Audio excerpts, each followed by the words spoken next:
5 मुलांची आई तर हजारो जणांची माई हा प्रवास अविस्मरणीय होता, आहे आणि राहील. तुम्ही पोरांनो माझ्यावर माई म्हणून प्रेम केलं. तुमची माई सदैव भ्रमीभूत झालीये. माई हा बोल ऐकण्यासाठी माझे कान पूर्णपणे आसुसलेले आहेत. माई म्हणजे प्रेमाचा ओलावा. ते प्रेम तुम्ही मला दिलं, धन्य झाली मी. आता मी माझ्या वाणीला पूर्णविराम देते. माझ्या आणि आबांचा आशीर्वाद कायम राहील आणि सोबत आहे. आम्ही कुठे गेलो नाही. गुरु या अक्षराचा अर्थ सांगितलाच असेल की गु म्हणजे गुप्त आणि रु म्हणजे रूपाने. गुप्त रूपाने तुमच्या पाठीमागे आहोत.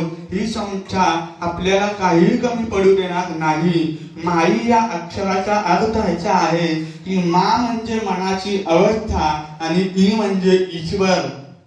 जेव्हा मनाची अवस्था ईश्वर भक्तीत यायला लागते तेव्हा भगवत स्वरूपात अर्थात ब्रह्मानंदात लीन होते.